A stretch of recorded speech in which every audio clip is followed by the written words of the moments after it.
एक पल के लिए एक तस्वीर दिमाग में लाते हैं। दिल्ली की एक अदालत का कमरा है। जज साहब अपनी कुर्सी पर बैठे हैं, सामने वकीलों की भारी बहस चल रही है और आज एक बहुत अहम फैसला सुनाया जाना है। सब कुछ एकदम सामान्य लग रहा है, बिल्कुल किसी भी आम अदालती दिन की तरह। हाँ, लेकिन उस जज के दिमाग में केस की फाइल के साथ साथ एक और खौफनाक तस्वीर लगातार चल रही है।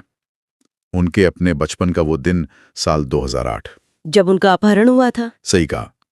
और विडंबना देखिए कि जिन लोगों ने उनका अपहरण किया, जिन्हें अदालत ने उम्रकैद की सजा सुना दी है, वे आज जेल की सलाखों के पीछे से उसी बैठे हुए जज को जान से मारने की धमकियां दे रहे हैं। और ये कोई किसी थ्रिलर फिल्म की कहानी या वेब सीरीज का प्लॉट नहीं है। ये एकदम सच्ची और बहुत डरावनी हकीकत है। हाँ, और आज के हमारे इस गहन विश्लेषण में, यानी इस डीप डाइव में, हम इसी मुद्दे पर बात करने वाले हैं। और इस रिपोर्ट में जो खुलासे हुए हैं वो वाकई चौंकाने वाले हैं।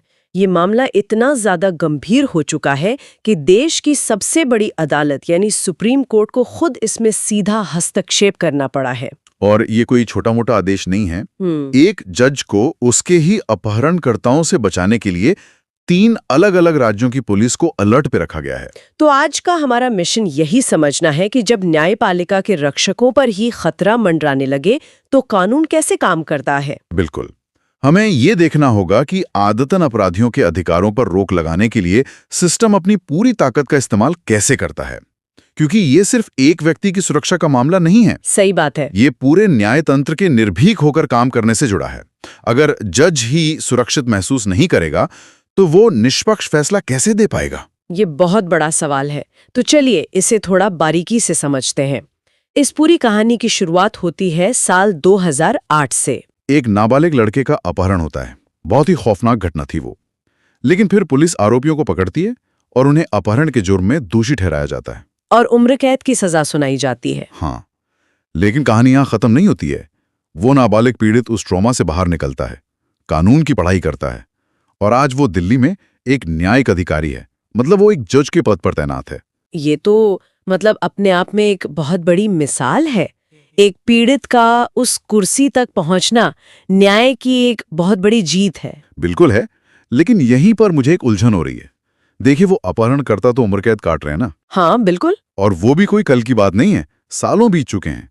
तो फिर ये कैसे हो सकता है कि वो अपराधी जेल की चारदीवारी के अंदर से एक बैठे हुए जज को धमकियां दे रहे हैं? ये तो एकदम नामुमकिन सा लगता है। यहाँ जो बात सबसे ज्यादा हैरान करने वाली है वो ये है कि हम लोग अक्सर जेल को लेकर एक बहुत बड़ी गलतफहमी पाल लेते हैं। कैसी गलतफहमी? हमें लगता है कि जेल का मतलब है समाज से और बाहरी दुनिया से पूरी तरह कट जाना।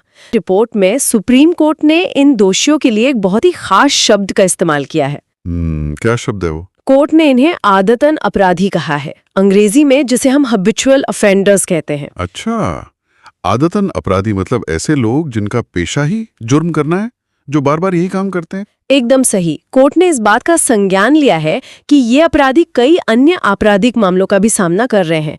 इसका सीधा सा मतलब ये है कि अपराधी भले ही शारीरिक रूप से जेल में बंद हों, लेकिन उनका जो नेटवर्क है, उनका सिंडिकेट बाहर पूरी तरह से सक्रिय रहता है। वो अपने सहयोगियों और गुर्गों के जरिए बाहर वालों को धमकियां भिजवाते हैं। जेल उनके लिए बस एक सुरक्षित हेडक्वार्टर की तरह बन जाती है। अरे बाप रे, ये तो ऐसा है जैसे उन्होंने जेल को ही अपना कॉर्पोरेट ऑफिस बना लिया। लेकिन सोचिए उस जज की मानसिक स्थिति क्या होगी। बहुत भयानक। जिस इंसान ने बचपन में एक अपहरण का इतना भयानक ट्रॉमा झेला, वो आज इतने बड़े पद पर है, फिर भी अतीत उसका पीछा नहीं छोड़ रहा। और यही वजह है कि ये मामला सीधे सुप्रीम कोर्ट पहुंचा। और धमकियों की गंभीरता को देखते हुए chief justice Suryakant, justice Joy Mallya Bagchi और जस्टिस विपुल एम पांचोली की 3 जजों वाली बेंच ने इसमें राज्य का हस्तक्षेप जरूरी बताया। और यहाँ ये मामला वाकई बहुत दिलचस्प हो जाता है, क्योंकि देखिए, पुलिस तो राज्य का विषय है। तो सुप्रीम कोर्ट क्या कर रहा है?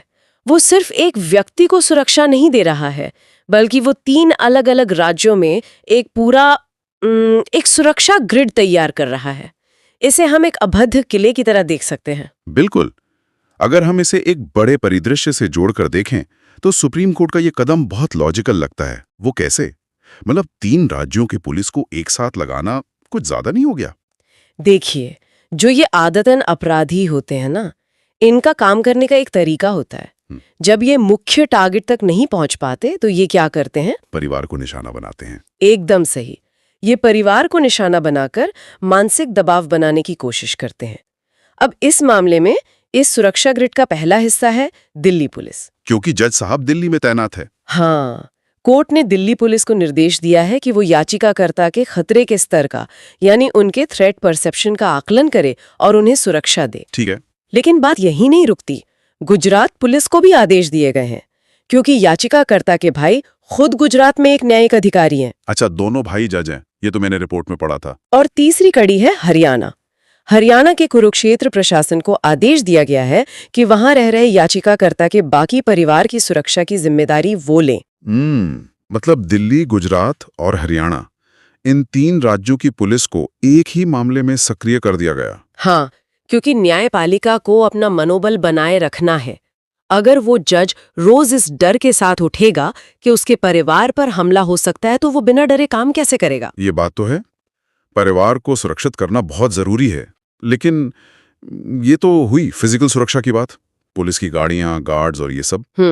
चर्चा का जो सबसे तकनीकी और मेरी नजर में सबसे अहम हिस्सा है, वो है कानूनी सुरक्षा, जिसे हम लीगल शील्ड कह सकते हैं। बिल्कुल, और सुप्रीम कोर्ट ने इसी पर सबसे तगड़ा शिकंजा कसा है। हाँ, रिपोर्ट बताती है कि सुप्रीम कोर्ट ने सख्त आदेश दिया है कि संबंधित हाई कोर्ट की अनुमति के बिना इन दोषियों को कोई पैरोल या छूट नहीं दी जाएगी। जी, और कानूनी भाषा में इस छूट को रेमिशन कहा जाता है। तो इस सब का असल मतलब क्या है? मतलब पैरोल और रेमिशन, आम लोग तो इन्हें एक ही चीज समझते हैं। ये दोनों काफी अलग हैं और इनका फर्क समझना बहुत जरूरी है। तो थोड़ा आसान भाषा में समझाइए। पैरोल को आप एक तरह का शॉर्ट ब्रेक मान सकते हैं। जैसे किसी के घर में शादी है या कोई बहुत बीमार है, तो कैदी को कुछ दिनों के लिए बाहर जाने की इजाजत मिल जाती है। और फिर उसे वापस जेल जाना पड़ता है? हाँ बिल्कुल, लेकिन रेमिशन एकदम अलग है। रेमिशन का मतलब है सजा में परमानेंट कमी।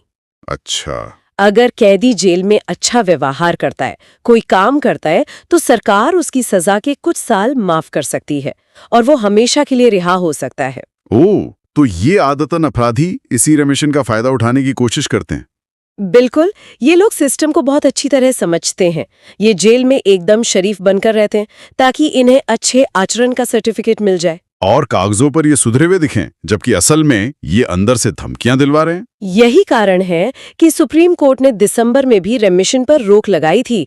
और अब सबसे अहम बात जो कोर्ट ने कही है, वो पंजाब और हरियाणा हाई कोर्ट में दोषियों द्वारा दायर रिहाई की याचिका से जुड़ी है। हाँ, वो जो 2 सप्ताह का बफर वाला नियम है, वो मुझे बहुत दिलचस्प लगा।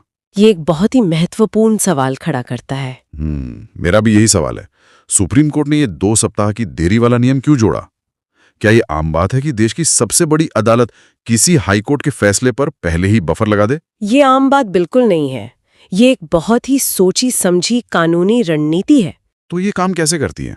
मान लीजिए कि पंजाब और हरियाणा हाई कोर्ट किसी तकनीकी कारण से या उनके अच्छे रिकॉर्ड को देखकर उन्हें रिहाई दे भी देता है। ठीक है, मान लिया। तो अगर ये बफर नहीं होता तो वो अपराधी उसी शाम जेल से बाहर आ जाते। और बाहर आते ही वो उस जज के लिए सीधा खतरा बन जाते। बिल्कुल, रातों रात सारी सुरक्षा व्यवस्था धरी की धरी रह जाती। इसीलिए सुप्रीम कोर्ट ने कहा कि अगर हाईकोर्ट उन्हें राहत देता भी है तो वो आदेश 2 सप्ताह तक प्रभावी नहीं होगा। तो इन 2 हफ्तों में क्या होगा? इन 2 हफ्तों में याचिकाकर्ता को, यानी उस जज को, कानूनी कदम उठाने का समय मिल जाएगा। वो सुप्रीम कोर्ट में उस रिहाई के खिलाफ अपील कर सकते हैं। ओह, ये तो बहुत ही स्मार्ट कदम है। मतलब अपराधी किसी लूपहोल का फायदा उठाकर अचानक से जेल से बाहर नहीं आ पाएंगे। हाँ, ये सुनिश्चित करता है कि कोई अचानक से रातों रात उस जज की जान को खतरे में न डाल दे। ये पूरी जो कानूनी किलेबंदी है, पुलिस से लेके पैरोल रोकने तक, ये देखकर समझ आता है कि सिस्टम के पास कितनी ताकत है। बिल्कुल, ये पूरा मामला सिर्फ एक अपराध की कहानी नहीं है। ये दिखाता है कि जब न्याय के रक्षकों पर ही आदतन अपराधियों का खतरा मंडराता है, तो सिस्टम अपनी पूरी मशीनरी कैसे सक्रिय करता है। हाँ, शारीरिक सुरक्षा के लिए पुलिस और कानूनी सुरक्षा के लिए पैरोल पर रोक। न्याय व्यवस्था बिना किसी डर के तभी काम कर सकती है जब उसके अधिकारी खुद को सुरक्षित महसूस करें। ये इस रिपोर्ट का सबसे बड़ा टेकअवे है और सुप्रीम कोर्ट ने जो किया है वो वाकई काबिले तारीफ है। इसमें कोई शक नहीं है।